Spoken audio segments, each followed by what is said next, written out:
Okay, let's go mine. Yep. All right. Spirits of the graveyard, I offer this change that you may know us and that we may know you. This is an offering to you, and this is a request for permission to work with you in this graveyard. So good out here. I miss the cemeteries. I haven't been in the cemetery. It's been a while for me too, actually. But I love this tree. Oh my god, it's beautiful. It like draws, for some reason it just draws energy to it, because it's like right in the middle of the graveyard. It's close to the top of the hill, and it just like draws all the energy into it. But it's a tree that I've worked with before. It's for some reason this tree, like, it really seems like all the energy is just completely linear. It goes up and down, and it kind of forms the bark on it as well.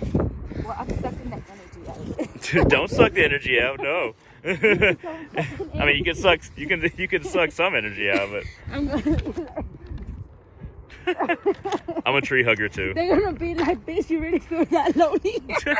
Oh damn. Yeah, this is one of my favorite trees in the graveyard. Stop hating, y'all. So it's like a The solid tree. Those are good for the spirit of the dead. Like they work with the spirit. What kind of tree is it? They call it paloma. It's really, really smooth. I wonder if they have it here. Probably not. I mean, not They from have what it I on see. the cemetery. I think it's that one. Wait, you can tell? Yeah, right away. I know which one.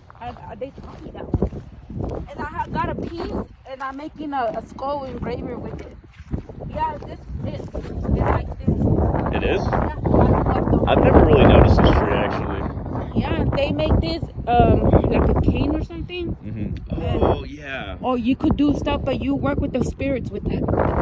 Oh, that's honestly, I really feel what you're talking about as far as like, Yeah, it'd be great for a muerto. cane, and also it seems like it'd be Yeah. good for transferring energy and like balance. That's what they do with the Palo Muerto. It's pretty cool. And then if it comes more from the cemetery, well, it's gonna be better because of the spirits.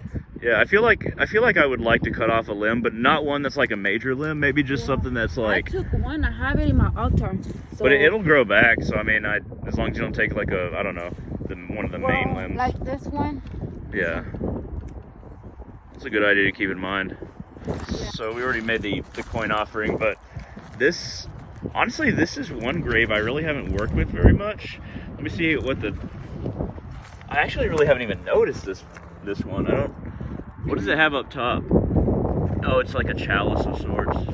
Looks like it would be an angel, but it's like the chalice covered in a cloth. But let me see the dates on this. For some reason, it's easier to see through the camera. 1817 through, wait, really? 1817 through 1901? What the fuck you seeing this shit? What do you mean? Look, I see, 1817. but I don't see the numbers, letters. Why you fucking? It's easier to see through the camera. Like, see, look. Oh yeah, no wonder. Like, how the fuck? But yeah, this is actually a grave I haven't really worked with very much, but it seems like it's at a really good spot. Plus the chalice gives it a really good opportunity to be a good grave to work with. 'Cause it's like a chalice to the sky. I love it. Witches buried in here? I can show you a part where I felt that, but it's Those are the best ones to work with. probably. Yeah, this is a crossroad. I actually haven't worked in this crossroad, but this is something right here. I feel like different right here. I like how the wind immediately starts blowing directly onto us. Yeah, this is also a crossroad, I guess. I never really thought of that road that didn't have gravel as a crossroad, but I suppose it is. So, Just because it's dirt, it's not.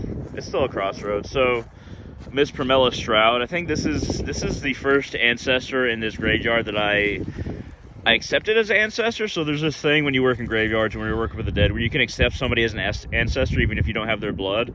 And I remember in the camera when I was first plunged after making the offerings, when I first plunged the little shovel in, there was this exhale on the camera, and the camera was far away from me. It was a very interesting, by accident, paranormal thing that I caught. It wasn't a huge thing, but it was pretty cool.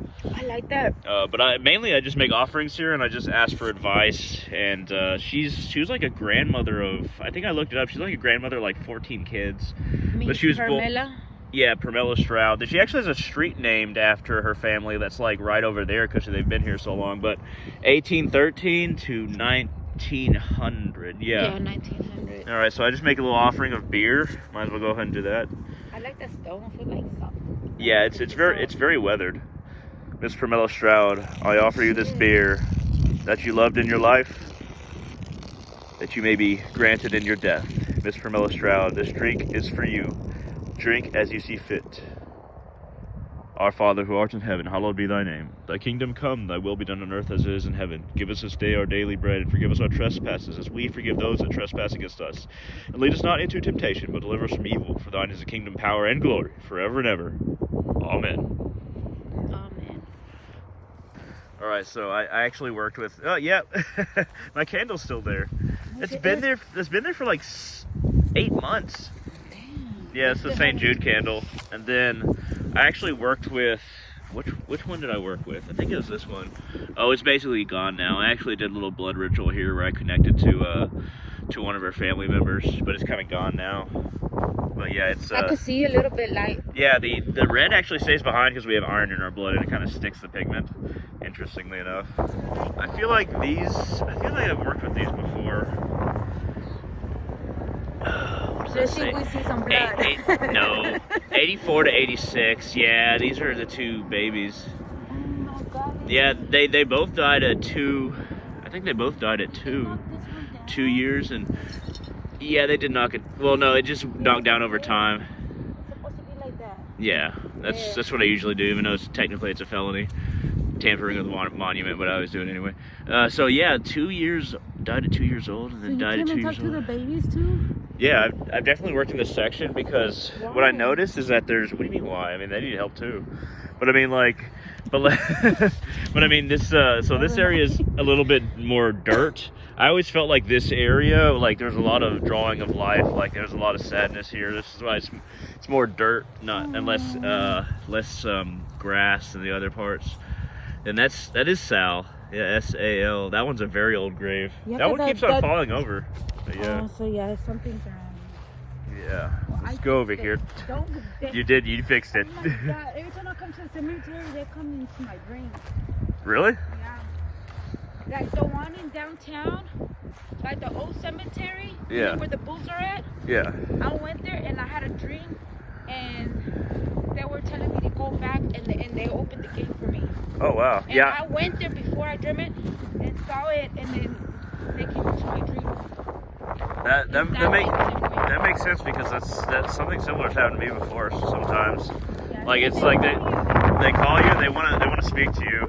So like right here, this is one crossroad that I've used. I actually gathered dirt right here that I keep in a little like vial necklace with a star on it. But I gathered it right here because at the center of the crossroads, and actually did a Baron Samindi ritual over here, and then I drummed over there. But yeah, this is one spot I've worked with before. Yeah, this is a really good focal point. For some reason, in a lot of cemeteries, there'll be like an obelisk, like if not at the top of the hill, if it's a hill, but that's near the top. Right. What's a penny one? And it's basically somebody made it to their family was the Cowper family, but for some reason there's always an obelisk near the center of a graveyard or near the top of a hill. Usually, well, sometimes graveyards are on hills of some kind of steepness. But yeah, I've worked with this a lot. In fact, you can still kind of see the blood sigil that I did on. Yeah, you still kind of see that blood sigil that I made just randomly in here. Completely made it up as I went, but it turned out very well. But yeah, this is a very big focal point. All right, everyone. So this was a little trip to the graveyard. Did you get a good feel for the energy here? Yes, I did. It's my main office. Like I said, it's kind of cold right now, so we're gonna cut it short. But I will say that yeah, this is a graveyard I usually work in. I hope that the little bits of information helped, maybe give you some ideas to how to work in your own graveyards or exactly what to try to feel. At any rate, thank you very much for watching. I'll see all of you on the channel.